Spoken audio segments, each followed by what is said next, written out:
Hey, all right, guys, let me know if you can hear me. My mic is on. My hair is a little crazy. Guys, let me know if you can hear me in the comments. All right, guys, let me know if you can. Well, I can hear myself. Beautiful. Guys, let me know if you can hear me. Let's see what we got here. Beautiful. Aaron Vogler, what's going on? Daniel Kong, what's going on? Guys, great to have you on today. I'm going to wait just a moment, then I'll be pushing record here in just a moment. Aaron Vogler, starting out with a great question. How many hearts has Kyle broken? And for anyone that doesn't know, he's talking about Kyle Patton, aka Cowboy Kyle, who is my main man, my right-hand man, been with me for a long time, 6'9", an absolute unit. And I don't know, man. I think he's had more people break his heart than the alternative. Guys, welcome to the show. Robert Beam says he can hear me loud and clear. Daniel Kong, what's up, G? Good to have you, Daniel Kong. Since last week has gone from being a looky-loo to doing this for real. Congratulations. Glad to have you on the inside, bro. I'm looking forward to your success. Robert Beam again. What's going on? Michael, what is going on? Gary Waller, what's up?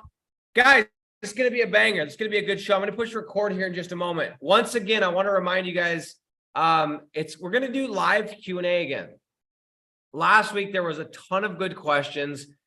Each question technically could have been its own YouTube video. I mean, they were really, really solid questions. And I liked the energy that I felt. And I felt like, hey, we didn't get through near enough of the questions that were asked. So we're going to be doing Q&A again today. I don't do this very often. So I figured, excuse me. I figured, let me go ahead and stack these back to back. Let's bang through all sorts of questions. Okay. Tanner Slavic has made it. Congratulations. Thanks for being here, dude. So what I'm going to do is this. If you guys have questions, I need you to start dropping them in the comments right now. I'm going to say one or two things really quick. Then I'm going to push record. I'm going to say one or two things. I'm going to crack my bevy, the old beverage of choice. I've never had the one that I'm about to bring out.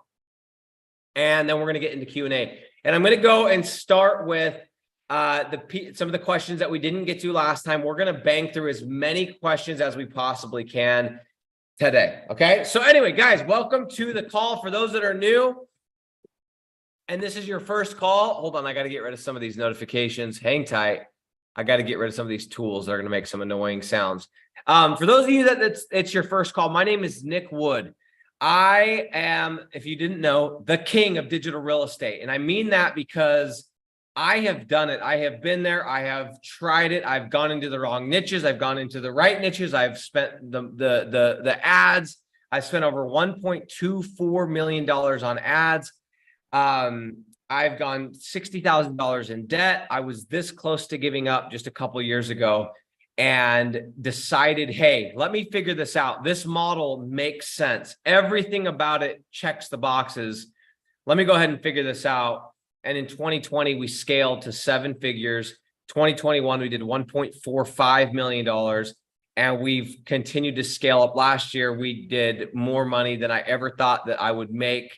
It's been an unbelievable ride. And because of that, guys, I get a little excited on this show, on the YouTube channel. I know my taste. I'm not the taste for everybody. I saw somebody just a minute ago said, hey, I love your content. I hate your shorts. I've seen other people say, I love your shorts. I think they're funny, but I don't watch your content. That's okay, guys.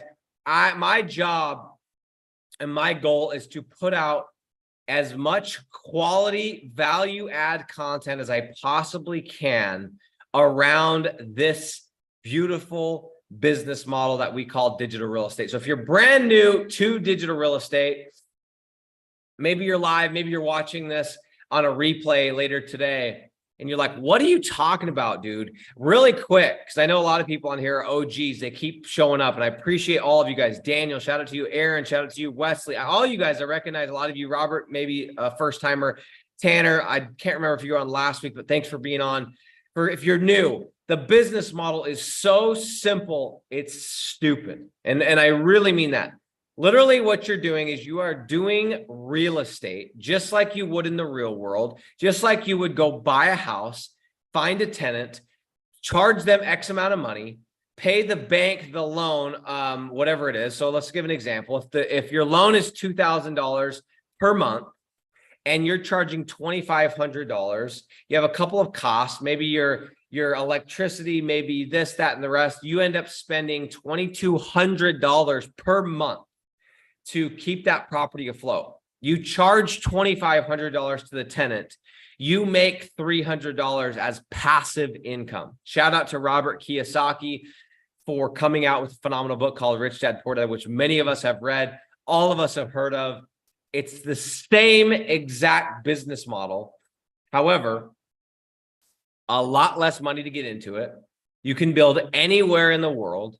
You can do it from anywhere, and the margins are ridiculous. And this week, as I'm getting ready to create some of our YouTube videos that are going to be coming out, I'm going to be talking, one of the videos that's going to be coming out, we are going to be talking about the differences between these two business models, between physical real estate and digital real estate. And they are very, very similar. But just for the newbies, for those that are just brand new, that stumbled across the channel, stumbled across my Instagram, followed a link, they're here, or you're just checking it out because you're a competitor and you're like, dude, I cannot get this guy off my feed. I apologize. Go complain to YouTube, but I'm here and I'm only going to keep adding content. So I apologize. That's what the business model is. So I'm going to push record. We're going to shake and bake. I got a little bit of a stuffy nose. I don't know if it's allergies. I don't know if it's I'm allergic to cockroaches. We have had some rainstorms. It's about to be rainy season. By the way, actually, let me push record first. Hang tight. Sorry for the sniffles. Just deal with it. Just part of the game. Okay, guys. For those that don't know, if you're wondering about this beautiful backdrop I have, this is my window covering. I am currently living in West Africa. For those that do not know, for the one of you that does not know, or for the person that watched this that didn't know, I live in West Africa. I live in a city called Freetown, Sierra Leone. Why? Why not? Me and my family, we wanted to have a change. We wanted to simplify. We wanted to give our kids a different experience than growing up in the same house or in the same city, around the same type of friends, the same type of people, with the same type of everything in a little bubble. And we said, hey, let's get out of here. Let's go see something different. And I'm a big believer that if you want to change your current situation, you have to change your environment. You have to go and move. Sometimes you can't move. Sometimes you just need to get around different people. Sometimes you need to go and start talking to different people. Sometimes you need to take a different way to work. Sometimes you need to start going, if you're somebody that works remotely, you need to start working at a different coffee shop. You need to start doing something differently.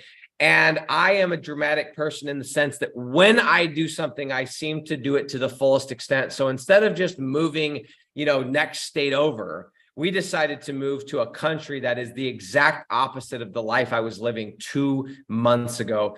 So that's why we're here. And if you're seeing these beautiful drapes, you're like, dude, where are you at? I am in West Africa. I have an incredible view. And just wanted to let you guys know, I am literally living the laptop lifestyle that a couple of years ago, 6 years ago, when I got into this model, that was one of my biggest goals. Something that sounded amazing. Imagine being able to live from anywhere and make money from my laptop. It sounded like a pipe dream, and it was a pipe dream. And now I'm here living it. So guys, thank you for being on. I'm going to crack this. I found this at the local supermarket. For the record, those that are new, I'm not pitching this. It's not my company. I don't even know what this is. I don't know what's in it. I don't think it's FDA approved. We're gonna send it. Let's go ahead.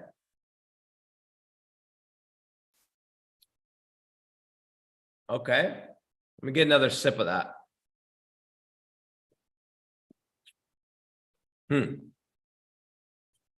Not rushing back to buy that one, tell you that. The Oshi vitamin. Yeah, not rushing back to buy this bad boy. But hey, we gave her hell. Guys, I want to share one thing. I'm going to get into questions. So if you have questions, start asking them. I'm going to go through a bunch of questions here in just a moment.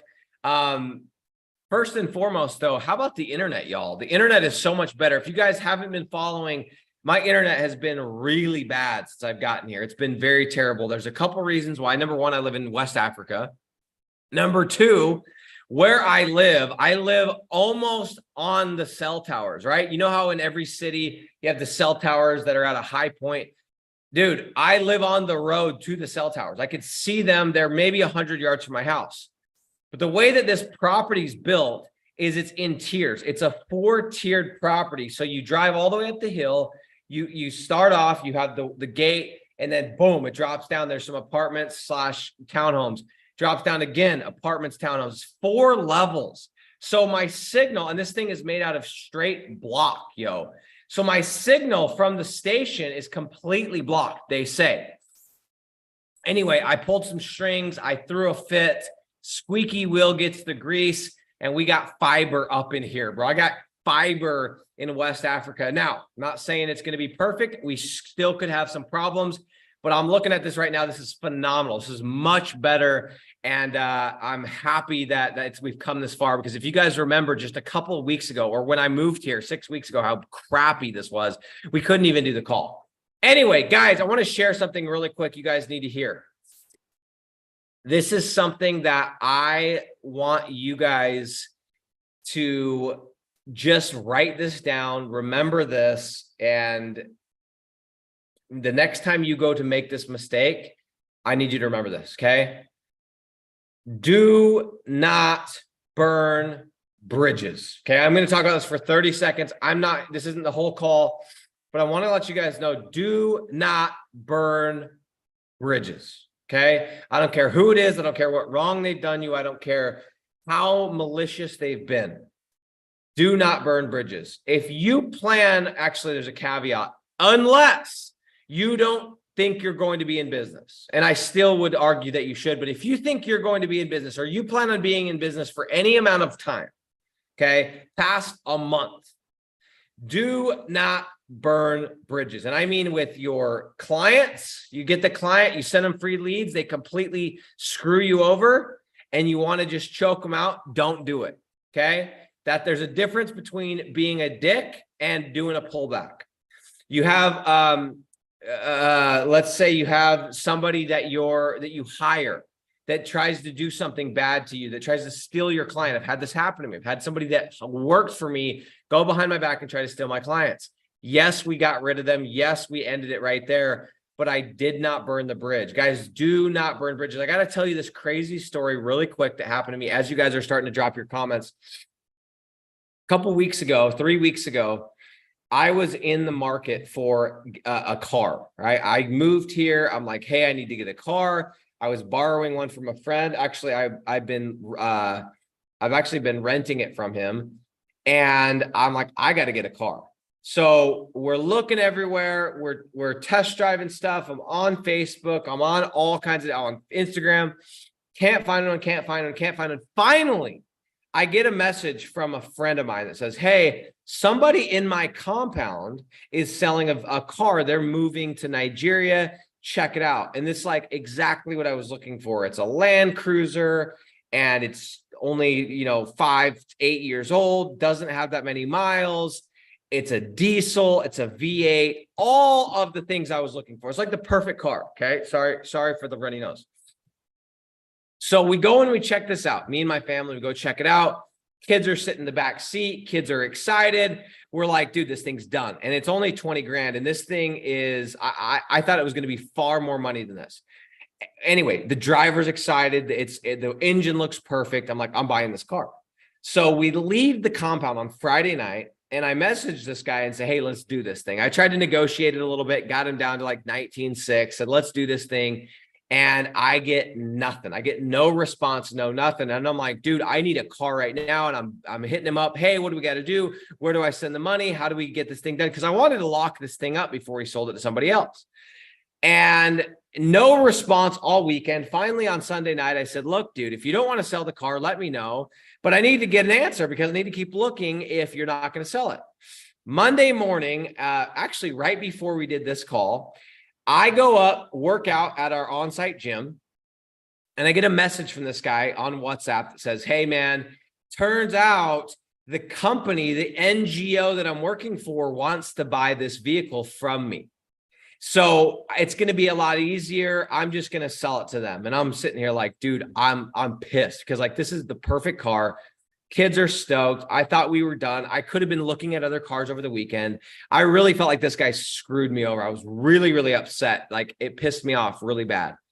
And he sent this message and I was just so fuming at this guy. I wanted to just send him this terrible message.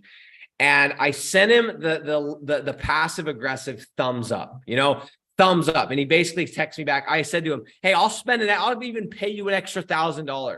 Just sell me the car. Let's do this thing, dude. I need this car. Right. And he says, well, good luck to you and your family. I hope you guys find something else. I'm like, dude, are you for real? You just wasted my time. So I sent him the thumbs up emoji, which is totally kind of a smack in the face. You guys know what I'm talking about. It's like, okay, bud. So I sent him that thumb emoji, and that's all I was going to send him. I was just going to leave it like that. I was like, screw that guy. I don't want to talk to you. I don't care about you. You really did me wrong. I had all these nasty thoughts. And then something came into my mind, and I was like, dude, it's not worth it. Go ahead. And you never know if something happens, you cross paths down the road. West Africa is actually a pretty small place, even though it doesn't seem like it. Just don't be a dick. Send him another message and say, hey, no problem. Totally get it. Let me know. So instead of being a dick with the thumbs up, or instead of saying, hey, you dick, you really screwed me over, I actually did the opposite. I said, hey, no worries. Let me know. And I literally did the exact opposite. I said, let me know if there's anything I can do to help you with your transition to Nigeria. Okay. I literally, and this was so hard for me to say, but I said that. He's like, I really appreciate it. Thank you very much. Blah, blah, blah. We ended it. Okay. And I was like, man, that was really a hard pill to swallow. Well, 4 days ago, I get a message from the same guy. Keep in mind, I've already bought in the car. I've already, I already found something. I went through all the stress and whatever, got it licensed. I got my driver, all this stuff. And I get a message from the same guy that says, hey, turns out the company, the NGO that I'm working for, they can't buy the vehicle, blah, blah, blah, blah, blah. Are you still interested? And I'm like, dude, of course this happens. So I bought the car.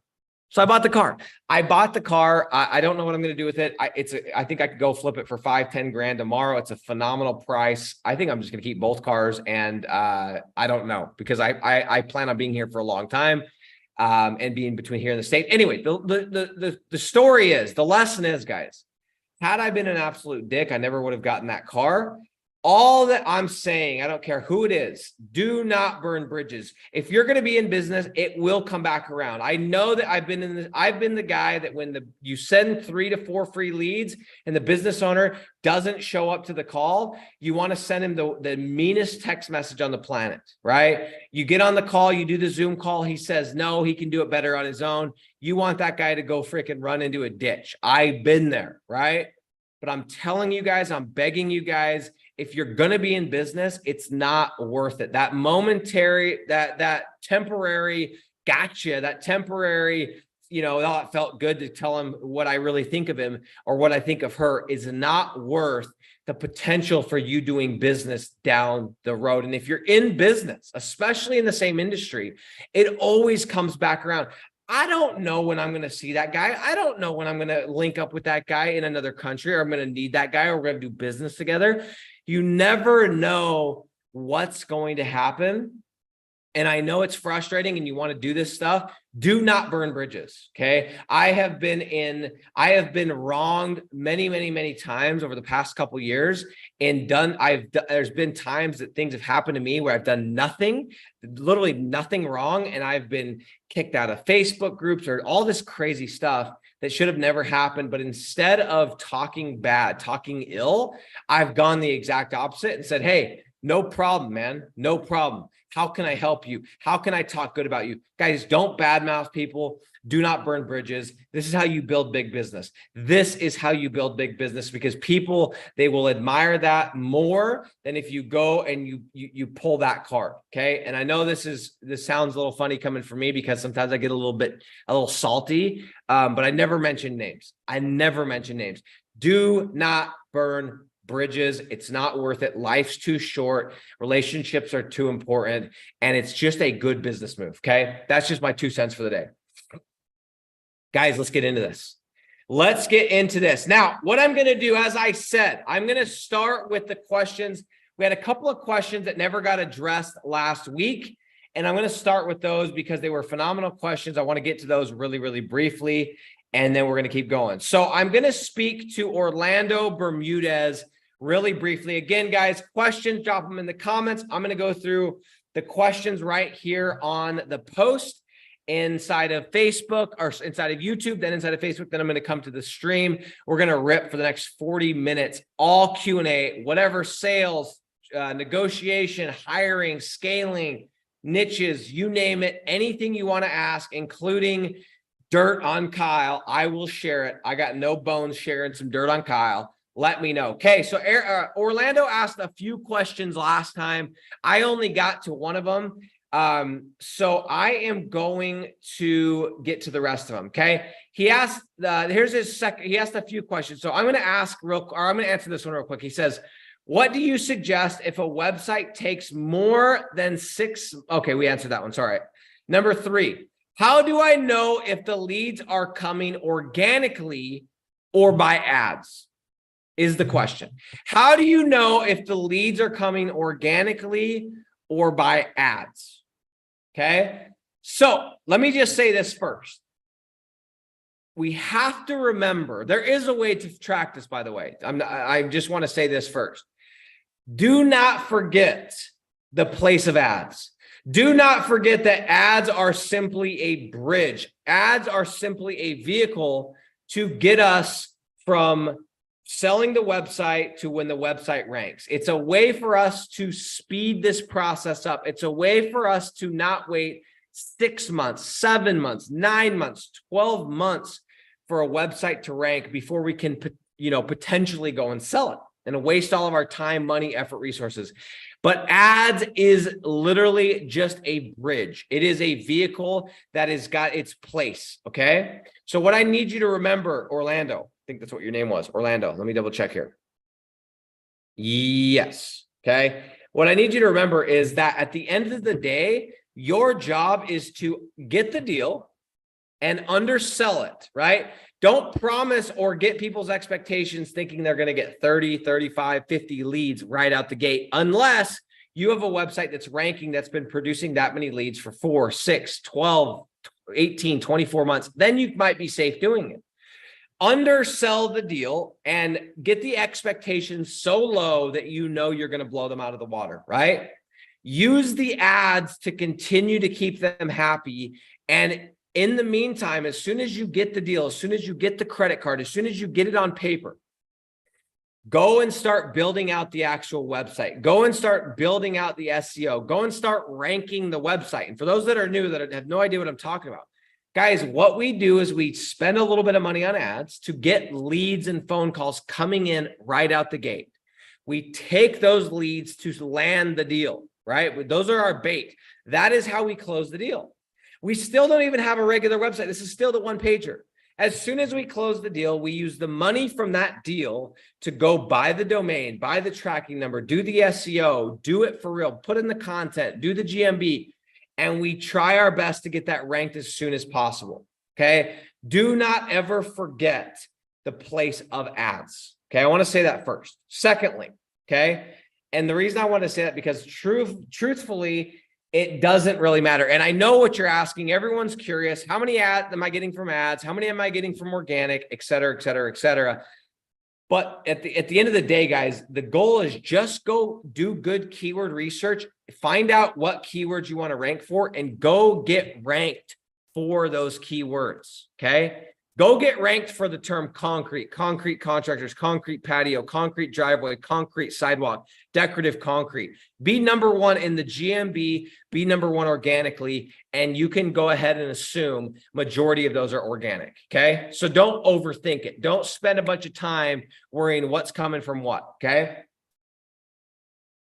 One thing that I've seen with this business model is if you try to go too granular, there's diminishing returns. Is there value knowing where, how many leads are coming from organic, how many are coming from paid? Sure. But is it worth the time and energy to set it up and to track it and to keep watching it? Or is your time better spent keeping the client happy, building in the relationship, getting the organic site built and ranked? Okay. Now, to actually answer your question, the way that you do this is you have to use a software. You can use something like CallRail, and they have this option. Now, it does cost a little bit of money, but basically what you can do is anytime a visitor from a website comes in from one of your ads and goes to your landing page, they use what's called dynamic numbers. So when they land on the page, they actually will see they will see either, I can't remember if it's a different one or the same number, but it tracks it differently. So it knows it's coming from the ad, right? Now, this isn't 100% accurate because let's say they visit your website and they decide, a month from now, or maybe tomorrow, to just go to your actual website because they wrote it down. And it's going to show that it came from organic when it's actually came from an ad, right? So it's not 100% correct, but that's basically how you do it. You do have to pay for double the numbers. And the reason I know so much about this is because I had the same question. Well, if I can track it, then I know exactly how much I can shut off. It's not a perfect formula. And I realized I was spending a ton of time trying to track this stuff that didn't really matter, when instead I could just focus on ranking, focus on getting another deal and another deal and another deal and another deal. So that's the answer to your question. Okay, good question. Okay. Let's see. South Florida says facts. We want some facts. No more talking. South Florida, hop off the call if it's not for you. South Florida Ubering gringo.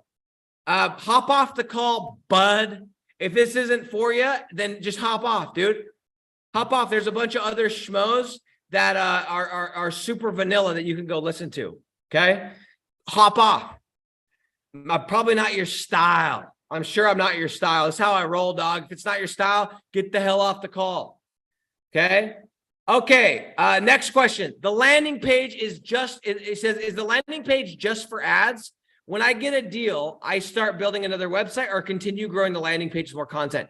I do separate websites. So when I originally set up my one pager, right? I will send the traffic to the one pager. I'll get the deal with the one pager, but I build a completely different website. That's my website. I don't mess with the one pager. Guys, the reason I don't mess with the one pager is because the one pager, it might not even be my own content, right? I'm just getting that thing up as quick as possible. I'm not spending a ton of time on it. I don't own the domain. So I personally use different websites. I build out a separate website. Now, the only time this may change is, let's say I get a deal and it doesn't rank and it's 6 months from now and it's still getting a few organic leads, but maybe I have to go ahead and set up ads in order to juice it, to prime it, right? In that specific case, I could use my website because it's already built. I was already trying to rank it. It's not totally ranked. I would just run ads to that website. And then once I got the deal, I would be done and I would just keep doing the SEO. But if you're starting from scratch, I have my landing page. Once I get the deal, I move over to the regular website. That's mine, my asset, my domain, my phone number, my content. And the beautiful part about this, guys, is when you are building a website and you know that you own it, you know that you've already been paid on it, you know that you are going to be making money every week or every month, it's way more exciting. It's way easier to write content knowing that you're already getting paid than to go and be writing content knowing, I don't even know if this is going to work. I don't know if this is going to rank. I don't know if there's even going to be leads or if there's going to be a business owner that wants them. Okay. Great question. Okay. I think we have one more question from him. Do you recommend to start LLC before starting out doing calls? I'm not an attorney, but let me just remind you, my friend, go and get a deal, go and get money coming in, because if you don't have money coming in, you don't have a business, you have a hobby. And if you have a hobby, there's a lot of other hobbies out there that are way cheaper, that are way more fun than putting up websites and trying to rank them. Okay. So I'm just going to leave it at that. I am not an attorney. I'm not giving legal advice, but go make money. Then you can worry about your business card. Then you can worry about your logo. Then you can worry about your car wrap. Then you can worry about putting it on your Facebook and this and that and the rest. Go get money. Beautiful. Okay, let's keep going, guys. I'm going to hop over to, these are great questions, by the way. I'm going to hop over really quick into our, let's see. Let me hop over into the Facebook group really briefly. Guys, phenomenal question. Let's keep going here. Let's keep going. All right. Do we have any in this one? Okay, Orlando is asking killer questions. I told you guys, this is your time. You're basically getting me one-on-one here. Orlando says, when starting out, do you recommend to automate things like hire VAs to do the content of the website, or after landing a client, hire others to do SEO for you, or is something you should learn first and then outsource when you have multiple clients? Is this costly? Thanks, man. Yes, great question. Should you outsource? Should you start outsourcing? Guys, I'm a big believer that you need to start as Mr. Stephen Covey with the 7 Habits of Highly Effective People. If you guys haven't read that book, it's a phenomenal book. RIP to Mr. Stephen Covey. Talks about starting with the end in mind, right? Build your business thinking about how you want it to look. Build your life thinking about how you want it to look in 5 years, in 10 years, in 2 months, in 5 months, in 6 months. So I'm a big believer in designing your business to be structured that way. But I want to say this. Is Orlando, if you start your business today, or you started last week, and you just say, hey, I'm just going to go outsource everything, right? Although that's great, how are you going to train? How are you going to know that the VA that you hired is actually doing a good job if you personally don't know how to do it? Think about it. If you don't know how to write content, how are you going to outsource content? Well, I just went and hired somebody. How do you know if it's good? If you don't know how to do backlinks, how are you going to outsource backlinks? Well, I got somebody on Fiverr. That's, first of all, a bad idea. Second of all, okay, great. How are they getting them? What anchor text are they using? How long are they doing? How many days are they doing between drips, right?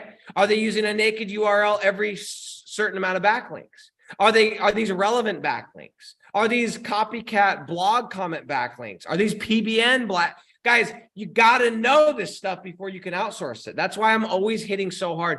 Yes, you can technically outsource sales, but if you don't know how to get a deal yourself, good luck. Okay, so my answer for you, Orlando, is yes, you can outsource it. But in my opinion, what you should do is you should learn the business first, and then you should outsource it. So for me, I wrote the first 210,000 words of content on my first 30 websites. And I'm not making that number up. 210,000 words of content in that ballpark. I'm sure it was more before I ever had somebody else write content. I know content like the back of my hand because I've done it. I built the first 30 websites on Weebly. I set up the first 30 tracking numbers. I spent over $1 million on ads before I had somebody touch my ads.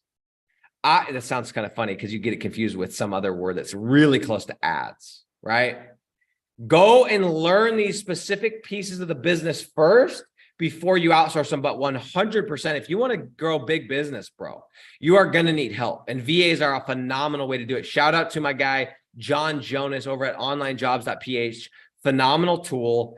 I've actually done an interview, a training with him inside of my Digital Landlords program, talking about how to hire, fire, incentivize, and train virtual assistants specifically from his platform. That's inside. So if you're brand new to my program, then make sure to search for that. It's a great interview. We did that last March. So check that out. But John Jonas, great resource. Shout out to you, my friend.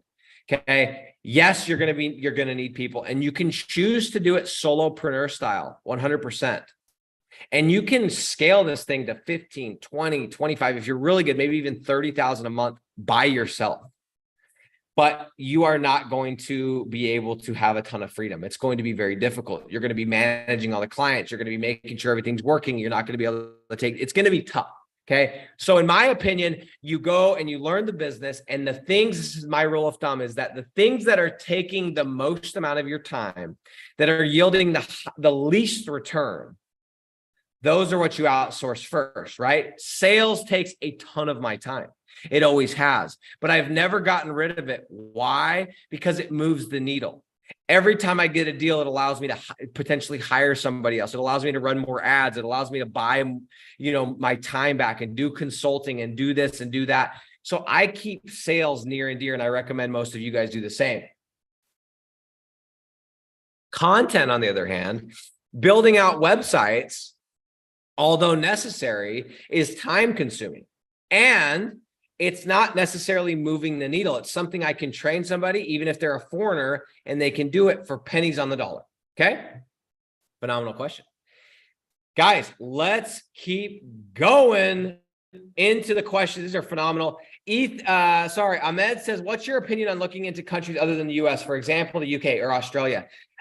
We have students, for anyone that's in Australia, my Aussie friends, we have students killing it in Australia. We have students that are I will say there's more people in my program specifically. I'm going to speak on that from Australia than the UK, but we do have students that are doing well in the UK. I know there's some students in the UK that are targeted in the UK. I also know there's students in the UK that are targeted in the US and Canada. I know there's students in my program that are targeting Australia from Australia, or that live in Australia doing phenomenally well, and people that live in Australia that are targeting the US. Same for Ireland, same for a host of other countries. I love those countries. We have a student right now doing, I'll name it. We have one that's doing almost 30K a month.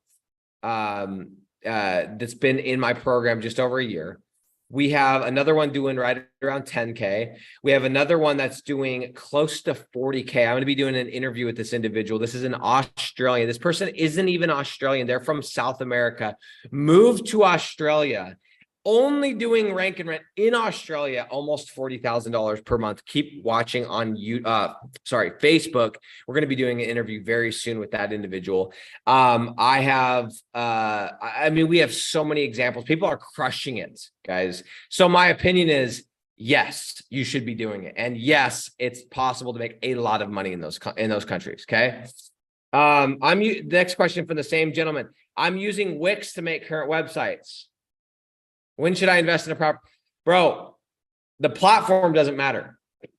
Doesn't matter. Wix, Weebly, WordPress, Squarespace, Duda, they're all just websites, baby. They are all just a tool. It doesn't matter. And I know there's somebody on here that's like uber geek, SEO. Well, you can't rank, blah, blah, blah. You can. Okay. You can actually. And I've made millions of dollars with simple little Weebly websites. Don't overthink it. I choose speed. I value speed over perfection. So for me, these web builders are perfect. Okay. Beautiful. I think we blew through all of those. Amazing. So guys, I am going to go. I think might be one more question. No, that's it. I think we're going to go into the live here. Amazing. Let me get a drink of water and let's keep ripping, guys. Great questions. Okay, we got a couple people besides Mr. South Florida Ubering gringo, who was not, he was too busy and too important that he couldn't enjoy the story. Besides him, Tanner says Land Cruisers are off-road beasts. Totally. Now I've got two of them. Wesley Ford says Karma's a bitch. Imran says loves Land Cruisers and great advice. Beautiful. Okay. Q Bella. Wow, good info. Love it. Just what I needed. I got burned last week. I wanted to react. Great, Q Bella. Don't burn the bridge. It won't make sense right now, but it will make sense whether in a year, in 5 years, in 3 years. Don't burn the bridge. Trust me on this. Okay. Sammy says just get 2 numbers. Amazing. You can just get 2 numbers, but obviously your name is, if you're talking about 2 cell phone numbers, your name is attached to both those cell phone numbers. Obviously, you're just giving us a hard time. Guys, don't burn a bridge. Aaron says, do you recommend texting or calling to follow up on leads? What circumstances would you choose the other? Okay, guys, what Aaron is talking about, Aaron is saying, actually, I'm not 100% sure. I'm assuming you're talking about once you talk to the customer, the person that calls in from the website, and you can't get a hold of them, are you talking about following up with them there, or what are you actually talking about? But I'm going to share this. If by chance you're talking about, let's say I call a business owner, I get them on the hook and I say, hey, I'm going to get you 3-4 leads. And then in return, I want to do a Zoom call in a couple of days, right? If that's the case, then I want to share this. Do not give a business owner lead number 2 until lead number 1 has been scheduled at the very least for an estimate. Let me repeat that. Do not give your business owner lead number 2 until lead number 1 has been scheduled for an estimate. Now, that doesn't mean you need to wait for them to go and run the estimate, but if they don't have them scheduled, why would you be giving them another lead? And by you not giving it to them, by you letting them know, hey, I've got another lead, as soon as you get that one scheduled and on the calendar, I'm going to send it to you. They're going to realize that you respect your leads, you respect the quality of the lead, and you're not messing around, and they better answer the damn phone. Okay? Aaron, give me a little clarification, but guys, do not send lead number 2 until lead number 1 answers. Okay, or sorry, till lead number 1 has been scheduled for an appointment. And if that means you need to help Mr. Business Owner get a hold of that lead to get them scheduled, I've done it. I've sent him the lead live transfer. The phone disconnects, something happens, he screws it up, and he's like, hey, I actually can't get a hold of that lead. And I'm sitting there going, dude, I just gave you a freebie and you can't get a hold of the lead. I have called those business owners. I've called those leads. I've called those customers and got them back. Hey, I know I transferred you over to the business owner. Sounds like he can't get a hold of you. Let me get you back on the line with him if you don't mind. Boom. I'm going above and beyond adding value. Okay. Aaron, give me a little more clarification. I'll go a little deeper on that. Okay. He says, sorry, on the leads, you've already sent the BO. Okay. So I typically, what I'll do, Aaron, is just call the lead. If you're curious, just call the lead. But I usually just check with the business owner and say, hey, how'd it go with that lead? How'd it go with Karen? Did you close it? Did you get her? Did you do the estimate? Where are you at? And if they don't have a response, you probably assume they didn't run it. Or they're probably going to tell you, hey, I haven't been able to get out to her. I can't get a hold of her. And they're going to let you know. I don't usually follow up with the leads myself. I let the business owner follow up with the leads, and I follow up with the business owner. There's your answer, Aaron. Aaron, how does website hosting work? My recommendation, if you're looking like really technically, just go watch a YouTube video. But essentially, you have to pay for hosting if you want to have a website live, right? Like it's where it's housed. You can build a website, but it's static, right? It's not alive.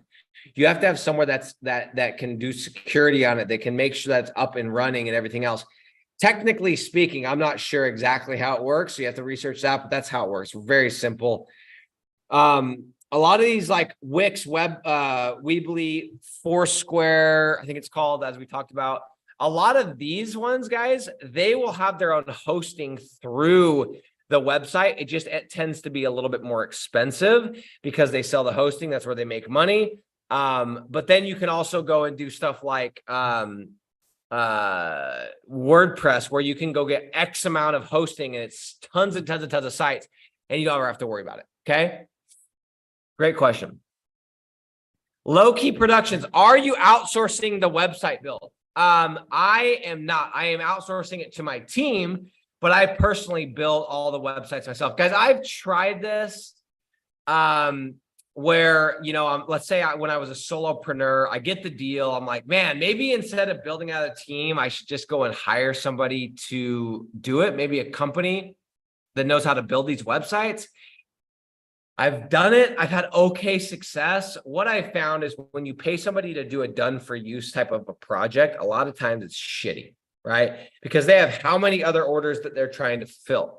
So what I would recommend is if that is the case, you can get them done by somebody else, but you're going to need to inspect exactly what you ask of them. You're going to need to make sure that they're doing a great job.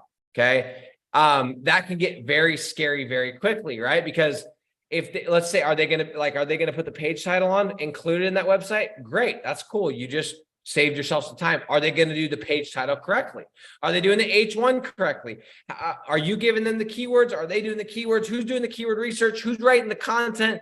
Guys, you got to be very, very careful about who you outsource this to. What I chose to do is to learn it, to bring in a team member and to have that team member do it. So do I outsource it personally? Yes, I don't personally do it, but it's my team, my company that actually does all of the builds. Okay.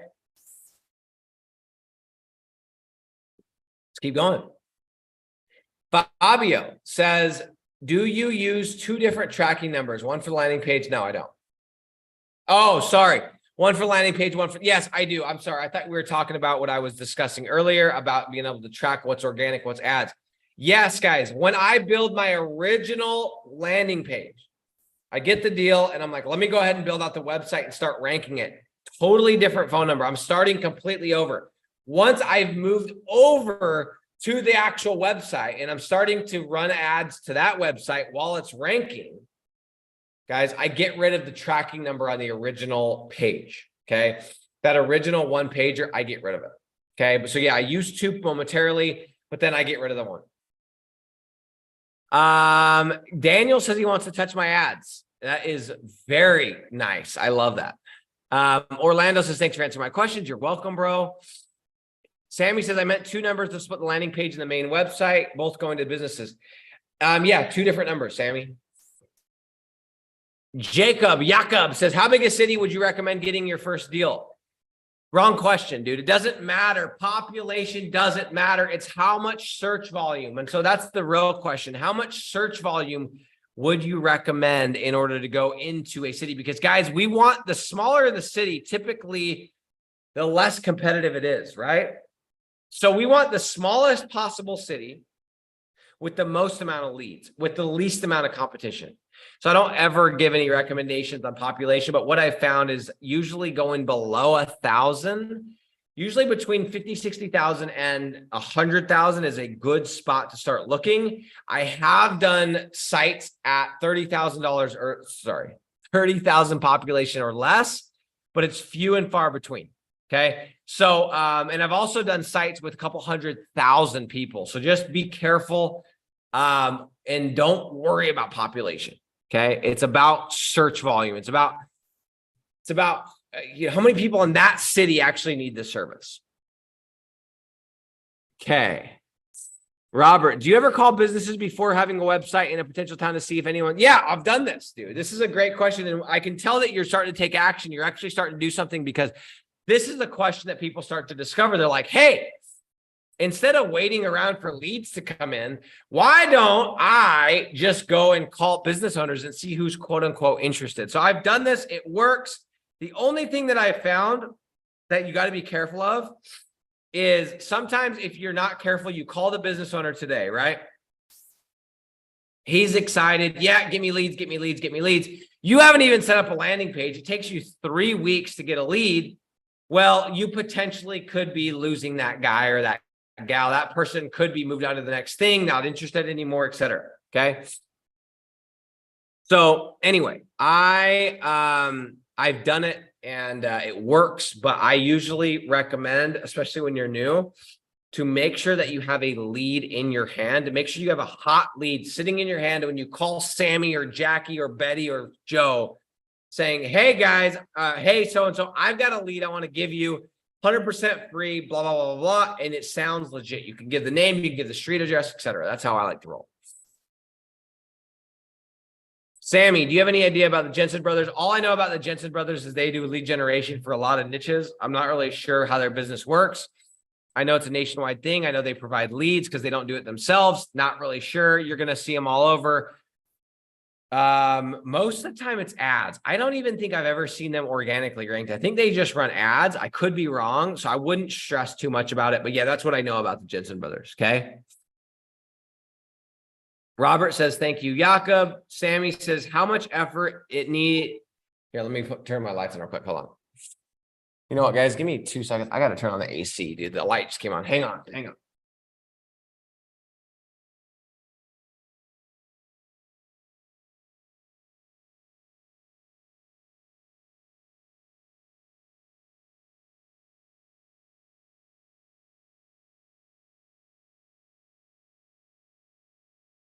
Okay, apologize for that, guys. We got no AC and it is getting spicy hot in here. Anyway, so the question was, I can't even remember what the hell we were talking about. Sorry about that, guys. Yeah, I don't really worry too much about Jensen Bros. Let's see. Sammy says, how much effort is needed to make $500 per month? It's such a good question, Sammy, because I've seen people get deals in a day, literally 24 hours. I've seen people take a week to get a deal. I've seen people take 10 days. I've seen people take 30 days. I've seen people who start doing this business model. They've been doing this business model for years, making $0. And yes, I know that you're like, oh man, that's kind of scary. Why would you say that out loud? Because it's the truth, guys. And just because you get into this business model does not mean you're going to make money. Just because you get into this business model does not mean you're going to make money. Sammy, here's my advice. Whatever effort you think it's going to take to make $500 per month, plan on it being about 4 times harder. And I mean that. I truly, truly, truly mean that. A lot of times your very first deal or deals are laydowns, they're layups, they're accidents, they're, oh my gosh, I was just talking to my spouse or my husband or my co-owner or my this or that about this yesterday. This is perfect timing. Okay. You're going to run into a laydown. That's a lot of times how we get our first deal. Okay. Let's see. Personally, Low Key Production says, how do you feel about the fencing niche? I have a lot of friends making a lot of money. I've never done, for some reason, I've never done a fencing niche, but I have personally, I know a lot of people that have made a lot of money in fencing, and a lot of people that have started in the fencing business, generating leads, ended up building a fencing company, and they're making great money. I think the niche is great. I just personally haven't really done it. Okay. Although I have students that are crushing it, I haven't done it. So I'm not going to say, yeah, it's great. Okay. Orlando, what other things do we get in your paid program besides the blueprint? The blueprint is everything, bro. I don't want to spend, Orlando, I don't want to spend a ton of time and just make something sound like a pitch. So I'm not going to. I'll send you a voice message that outlines what comes with it. But essentially, what you are buying, my friend, is time. Okay. I don't want to spend a bunch of time, make these people feel like this is a pitch. You're buying time. I sell time. If you don't want to spend 4 years, 6 years, $1.24 million, going to the wrong niches, almost quitting your business to figure this out, that's why I created the program. It's a way to get you there quicker because I'm going to take out all of the unknowns for you. Okay. I will send you a voice message. Please remind me as soon as we get done. Sammy says, would it be fair to say avoid businesses where a customer has to travel to? Yes. Yes, yes, yes. What Sammy means is, let's say we have a business owner in Houston, Texas doing foundation repair, which is very likely because that's a big niche. It's a very tough niche, and Texas is a very strong market. And you call this business owner because you saw they have a landing page or an ad running in Dallas, right? It's kind of far away. Kind of really far away. So could you technically sell that person the leads? Yes. Have I tried to do it before? Yes. Have I successfully done it before? Yes. What's going to happen? Well, as soon as things get too busy close to home, they're going to want to get rid of that website because now they have to drive to that specific location in order to give a bid, in order to do anything. I don't like doing it. Okay. Unless there's no other options, I don't like doing it because it's too much risk having the business owner say, hey, I'm not actually covering that area anymore. Okay. So that's just my thoughts. Whoa. He says, as it gets harder for citations in GMB. Yeah, good question. Does anyone else have Angie's List calling their tracking number? Yes, they do that with everything. I think they just buy the list. Although I buy the security thing on all of my domains, I have not had that in a while. So I don't know if that's what helped. I used to get those all the time. You get a website up first day, you're like, dude, I already got a call coming in. And it's like freaking Angie's List. Stupid, dude. Sammy, how do you get backlinks in case if you need help to rank in top 3? Great question, Sammy. There's no way I could cover that in the short time we have left. That's a couple of live streams long type of a conversation. Backlinking is a beast in and of itself. Okay. We're going to talk about that, but not on the show, not today. Okay.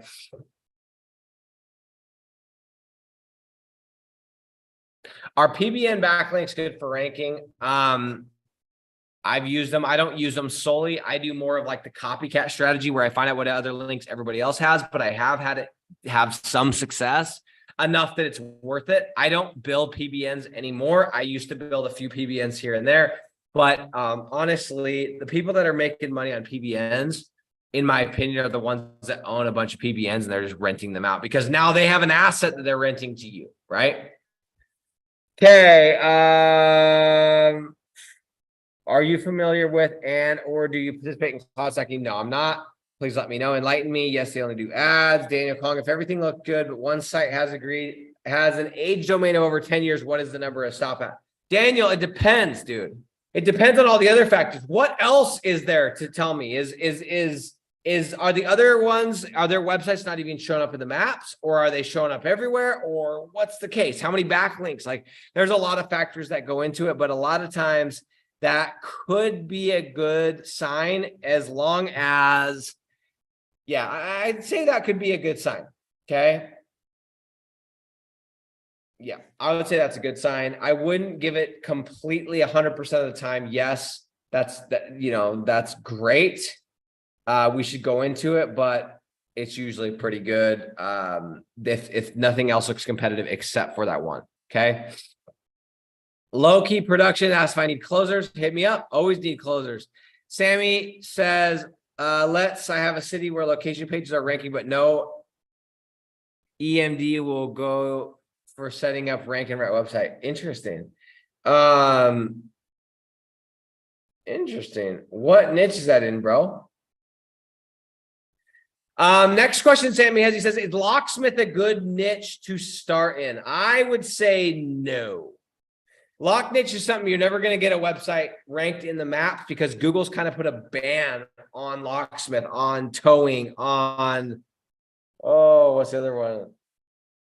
There's a couple of niches that are, I think carpet cleaning. They're kind of like these spammy niches where people go and spam it out, or they pretend they're like a carpet cleaner. They're actually going to do some crazy stuff, rape somebody, take weird pictures, whatever.